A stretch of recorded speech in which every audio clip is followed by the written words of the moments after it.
Hello friends, आज है हमारी पीवाईक्यू सीरीज का लेक्चर नंबर 3 जिसमें हम देखने वाले हैं टॉप 30 रूल्स पार्ट 2। मतलब कि 15 रूल्स मैंने पार्ट 1 में करा दिए हैं। वो 15 रूल्स बहुत ज्यादा इंपॉर्टेंट है, आप उस वीडियो को जरूर देख लीजिएगा। मैं डिस्क्रिप्शन बॉक्स में लिंक डाल दूंगी। मतलब आपका ना सिर्फ कहने का नाम है 15 रूल्स, उन 15 से आपका 20-25 रूल्स का रिवीजन हो रहा है। और आज हम देखने वाले हैं नेक्स्ट 15 रूल्स। एक बार आप इस 30 रूल्स को कंप्लीट कर लोगे तो आपको फिर इसके आगे और कुछ ज्यादा पढ़ने की जरूरत नहीं पड़ेगी, क्योंकि ये मोस्ट फ्रिक्वेंटली आस्क्ड रूल्स हैं हर एक एग्जाम्स के लिए। तो आप ये वाली वीडियो जरूर देख लीजिएगा और इससे पहले वाली भी।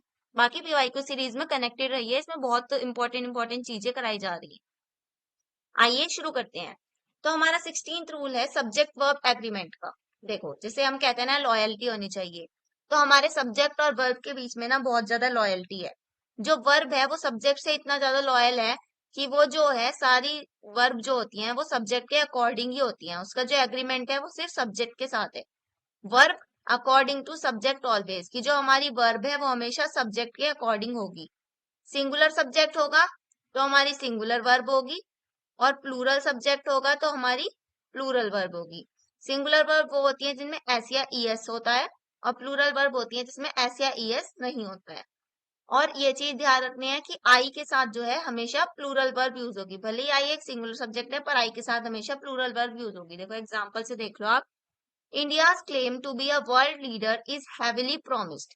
सबसे पहले हमें इसमें सब्जेक्ट पहचानना होगा। सब्जेक्ट देखो, इंडियाज क्लेम, तो सब्जेक्ट क्या हुआ इंडिया का। इंडिया ये तो हो गया, इंडियाज तो हो गया एडजेक्टिव। इसका क्लेम तो ये हो गया हमारा सब्जेक्ट क्लेम। अब ये क्लेम हमें कैसे दिख रहा है, ये हमें दिख रहा है सिंगुलर, तो सिंगुलर के हिसाब से यहाँ पर वर्ब आई है, ये इज, ये जो है सिंगुलर। इस तरह होता है सब्जेक्ट वर्ब एग्रीमेंट। आई का देख लो, आई ईट लंच एट 2। हमने ईट्स तो नहीं लिखा ना, हमने लिखा है ईट, क्योंकि आई के साथ हम यूज करते हैं प्लूरल वर्ब का, और ईट होती है हमारी प्लूरल वर्ब। यहाँ पे अगर हम ईट्स कर देंगे तो वो सिंगुलर वर्ब हो जाएगी। तो नेक्स्ट रूल देखते हैं। नेक्स्ट रूल हमारा मॉडल्स का। मॉडल्स हमारे हैं जैसे can, could, may, might, would, should, will, must, need, dare, ये सब हमारे होते हैं मॉडल्स।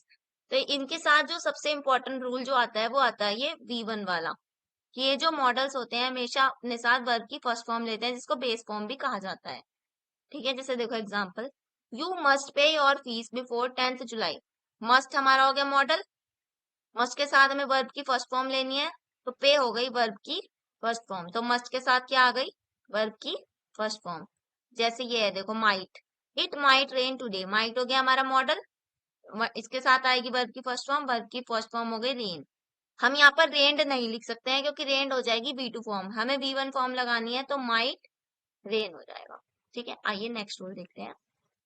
नेक्स्ट है हमारा डू डज डिड। वैसे तो रूल्स इनके काफी होते हैं, पर मैंने यहाँ पर वही रूल्स डाले हैं जो बार बार हर एक एग्जाम में पूछे जा रहे हैं। डू डज डिड का सबसे ज्यादा रूल जो आता है वो ये आता है V1 वाला ही। जो डू डज डिड है ये भी अपने साथ हमेशा V1 फॉर्म लेते हैं, मतलब बेस फॉर्म। ये वाला रूल काफी पूछा जाता है हर एक एग्जाम में। जैसे example, did you take a break, क्या तुमने ब्रेक लिया है, डिड, डिड आ गया। डिड के साथ हमें V1 फॉर्म लगानी है, तो हमने ये लगाई है V1 फॉर्म टेक। यहाँ पर हम टुक नहीं कर सकते हैं क्योंकि वो फिर V2 फॉर्म हो जाएगी। देखो, I did not go to school, did, did के साथ V1 फॉर्म ये। और इसको तो आप आई से रिलेट भी कर सकते हो, आई के साथ यही गो, जैसे अभी सब्जेक्ट वर्ब एग्रीमेंट में बताया प्लूरल वर्ब, गोज नहीं हो सकता, यहाँ पे गो होगा। नेक्स्ट रूल, एज और सो एज का बहुत इंपॉर्टेंट रूल है, बहुत कंफ्यूजन क्रिएट करता है। ये किसके लिए यूज होता है, कंपैरिजन के लिए यूज होता है। सबसे पहले तो आपको ये ध्यान रखना है कि ये कंपैरिजन के लिए यूज होता है। एज जो है वो पॉजिटिव में यूज होता है, और ये नेगेटिव में भी यूज कर सकते हैं। ये मैं यहाँ लिखना भूल गई हूँ, पर ये जो एज और एज है ये पॉजिटिव और नेगेटिव दोनों में यूज होता है। जबकि जो सो और एज है ये सिर्फ नेगेटिव में यूज होता है। देखो, always use positive degree in between, मतलब इनके बीच में जो डिग्री आएगी, जैसे एज फास्ट एज, वो पॉजिटिव डिग्री होगी। पॉजिटिव डिग्री मतलब एज फास्ट एज। हम इसमें एज फास्टर एज नहीं यूज कर सकते क्योंकि फास्टर तो खुद ही कंपैरिजन के लिए है। हमने यहाँ पे पॉजिटिव डिग्री यूज करनी है, जैसे as smart as fast as cute as, इस तरह से। एग्जाम्पल देखो, Pinky is as fast as her brother, ये हो गया हमारा एज फास्ट एज और एज हो गया। हमने पॉजिटिव का कंपैरिजन कर रहे हैं, फास्ट की कोई चीज फास्ट है तो वो पॉजिटिव हो गई, पॉजिटिव के कंपैरिजन के लिए हमने एज और एज लिया है। He is not so good as his sister, मतलब वो अपनी सिस्टर की तरह अच्छा नहीं है। तो यहाँ पे कोई नेगेटिव चीज आ रही है, देखो नॉट आ गया, नेगेटिव चीज है, नेगेटिव चीज के लिए हमने यूज कर दिया है सो और एस, और बीच में आप देख सकते हो कि यहाँ पे पॉजिटिव डिग्री है गुड, और यहाँ पे फास्ट, दोनों पॉजिटिव डिग्री है। बहुत इंपॉर्टेंट रूल है ये, इस पर थोड़ा ध्यान दे देना। नेक्स्ट रूल है हमारा बोथ का। बोथ के साथ हमेशा एंड का यूज किया जाता है। ज्यादातर इसमें जो एरर आते हैं ना, उसमें बोथ के साथ एज वेल एज लगा के देते हैं, तो वहां पे हमें उसको सही करके एंड करना होता है। बोथ के साथ एंड का यूज किया जाता है। ये सिर्फ पॉजिटिव सेंटेंसेस के लिए यूज होता है बोथ और एंड, मतलब नॉट वगैरह, नीदर, इन सब सेंटेंस के लिए बोथ यूज नहीं होगा। Positive adjective always comes after both. Positive adjective हमेशा बोथ के बाद आएगा, जिस तरह की both my students, my both student नहीं लिख सकते हैं, बोथ माई स्टूडेंट। देखो example, both my students accompanied me, देखो बोथ, बोथ के बाद है हमारा positive adjective my. Next, both Ram and Shyam are my friends, देखो बोथ, बोथ के साथ हमारा आ गया है एंड, हो गया। नेक्स्ट देखते हैं हम, गुड और वेल। ये वाला ना आजकल काफी पूछा जा रहा है रूल, काफी ट्रेंड में है, एसएससी एग्जाम्स में बहुत ज्यादा आ चुका है, इसलिए मैंने इसको अलग से मेंशन कर दिया है। गुड जो होता है वो हमारा होता है एडजेक्टिव। एडजेक्टिव क्या होता है, जो नाउन या प्रोनाउन को डिस्क्राइब करें, जबकि वेल जो हमारा होता है वो होता है एडवर्ब। एडवर्ब क्या होता है, जो वर्ब को डिस्क्राइब करते हैं, ठीक है। तो अब इनका रूल्स जो है वो इसी हिसाब से आता है, जहां पे नाउन या प्रोनाउन का यूज हो रहा हो वहां पे तो हमको लगाना है गुड, जहां पे किसी वर्ब की बात हो रही है वहां पे हम यूज करेंगे वेल। जैसे देखो, he sings extremely well, sings क्या हो गई हमारी वर्ब, कि वो गाता है, कैसा गाता है, तो वर्ब को क्वालिफाई करा किसने, एडवर्ब ने। तो यहाँ पे अगर हम एक्सट्रीमली गुड लिखेंगे तो वो गलत हो जाएगा, इसलिए यहाँ पे आ जाएगा extremely well. He is a good singer, अब ये चीज ध्यान रखनी है कि आर्टिकल के बाद हमेशा नाउन आता है, नाउन टेक्स एन आर्टिकल, ठीक है। तो अब ये हो गया सिंगर, हमारा क्या हो गया, नाउन। अब नाउन से पहले हमें क्या चाहिए, एडजेक्टिव, तो एडजेक्टिव हमारा हो जाएगा फिर गुड, यहाँ पर वेल नहीं लिख सकते, यहाँ पर गुड आएगा। तो गुड एडजेक्टिव है, नाउन या प्रोनाउन जहां पर हो वहां पर गुड यूज होगा, और वेल एडवर्ब है, जहां पे वर्ब की विशेषता बतानी हो वहां पर हम वेल को यूज करेंगे। नेक्स्ट रूल है हमारा एंड का। एंड जो है बहुत वफादार टॉपिक होता है, कंजंक्शन सारे वफादार टॉपिक होते हैं, तो ये एंड जो है ना सिमिलर पार्ट ऑफ स्पीच को ज्वाइन करता है। मतलब अगर इधर पॉजिटिव है तो उधर भी पॉजिटिव हो, इधर कुछ हमने एडवर्ब है तो उधर भी एडवर्ब होना चाहिए, इधर एडजेक्टिव है तो उधर भी एडजेक्टिव होना चाहिए, इस तरह से। और ये हमेशा अपने साथ प्लूरल वर्ब लेता है, और पैरेललिज्म रूल को फॉलो करता है। हाँ, ये पैरेललिज्म रूल यही है, सिमिलर पार्ट ऑफ स्पीच वाला ही। देखो, he spoke slowly and clearly, सबसे पहले देखो हमने यहाँ लगा दिया एंड से पहले क्या है हमारा, एडवर्ब स्लोली, तो इसके बाद भी एडवर्ब भी होना चाहिए क्लियरली। तो अगर हम यहाँ पे लिख देंगे he spoke slow and clearly, तो वो गलत हो जाएगा, क्योंकि क्लियरली तो हो गया और यहाँ पे स्लो हो गया, तो हमें दोनों को एक जैसा बनाना पड़ेगा, दोनों को एक पार्ट ऑफ स्पीच कन्वर्ट करना पड़ेगा। देखो सेकंड प्लूरल वर्ब वाला देखो, Ram and Shyam are my best friend, ये हो गया एंड, राम और श्याम दोनों मेरे बेस्ट फ्रेंड हैं। एंड अपने साथ हमेशा प्लूरल वर्ब लेगा, तो यहाँ पर हो गया आर, क्योंकि दो अलग अलग सब्जेक्ट हैं।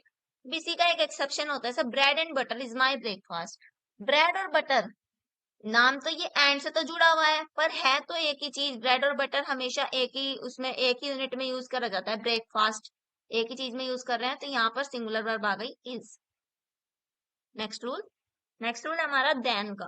देन में इसमें मैं काफी सारे रूल्स कराने वाली हूँ। जैसे देन किसके लिए यूज करते हैं, कंपैरिजन के लिए। एक मैंने पिछली वीडियो में बताया था, देन किसके साथ यूज होता है, नो सूनर देन, याद हो गया होगा ना। नॉट यूज विथ पॉजिटिव और सुपरलेटिव डिग्री, पॉजिटिव और सुपरलेटिव डिग्री के साथ हम देन का यूज करते नहीं है। तो अब देखो इनका कंपैरिजन कैसे होता है। जो पॉजिटिव डिग्रीज हैं उनका कंपैरिजन करने के लिए एज और एज का यूज किया जाता है, as plus adjective plus as. Comparative degree में काय का यूज करते हैं, एडजेक्टिव के साथ ईआर लगा देते हैं, या फिर मोर प्लस एडजेक्टिव प्लस देन, यहाँ पे देन लगाया जाता है। और सुपरलेटिव डिग्री में कैसे करते हैं, द प्लस एडजेक्टिव, या तो ईएसटी लगा देते हैं या मोस्ट, द यूज होता है। जैसे एग्जांपल देखो, she is better than me, यहाँ पर हमने कंपैरिजन किया देन लगा के, better than me. This is the best I can do, यहाँ पर हमने सुपरलेटिव डिग्री लगाई है, तो बेस्ट सुपरलेटिव डिग्री है, बेस्ट के साथ हमेशा आता है द, देन नहीं लगाएंगे, इसका एरर काफी आता है। दिस इज बेस्ट देन ऐसा लिख देते हैं, दिस इज बेस्ट देन, तो वहां पे हमें बेटर देन करना होगा, और बेस्ट के साथ हमेशा लगेगा हमारा द। नेक्स्ट रूल देखते हैं, इट्स टाइम, ये वाले रूल भी काफी आते हैं। It's time, it's high time, it's about time, चाहे कोई सा भी फ्रेज हो, इनके साथ हमेशा वी टू यूज होगी, मतलब कि हमेशा पास्ट टेंस में होंगे, वर्ब की सेकंड फॉर्म यूज करी जाएगी इसके साथ। जैसे it's high time you went to bed, it's high time हमने देख लिया, तो इसके साथ ना एरर में आता है यहाँ पे गो लिख के दे देंगे, तो हमें पता है वी टू लगानी है, तो वी टू हमारी होती है गो की वेंट, तो यहाँ पे हमने वेंट लिख दिया। It's time you went home. ठीक है, next rule, two actions in past, अगर दो एक्शन पास्ट में हो रहे हैं तो पहला एक्शन पास्ट परफेक्ट में होगा और सेकंड एक्शन सिंपल पास्ट में होगा। देखो खुद ही सोचो, परफेक्ट क्या होता है? परफेक्ट होता है पास्ट का भी पास्ट, ये हमारा पास्ट है, इसका भी जो हमारा इस पास्ट का भी जो पास्ट हो जाएगा ना, उसको बोल देंगे परफेक्ट। तो परफेक्ट तो पहले हुआ होगा, इसलिए पहला एक्शन होगा पास्ट परफेक्ट में और दूसरा एक्शन होगा सिंपल पास्ट। ये हमारा है फर्स्ट एक्शन जो पहले हुआ है, ये हमारा है सेकंड एक्शन। देखो example, the train had already left when we reach the station. पहला एक्शन क्या हुआ होगा? ट्रेन गई होगी, उसके बाद हम स्टेशन पहुंचे हैं, तो पहला एक्शन जो हमारा हुआ है ये ट्रेन गई है, तो ये होगा हमारा परफेक्ट में, हैड ऑलरेडी लेफ्ट। ठीक है, और दूसरा एक्शन हम स्टेशन पहुंचे हैं, तो ये हो जाएगा हमारा सिंपल पास्ट में, रीच्ड। ऐसे देखो second, the criminal explained how he had left from the jail. सबसे पहले क्या हुआ होगा? क्रिमिनल जेल में से भागा होगा, तो पहला एक्शन ये हो गया ही हैड लेफ्ट वाला।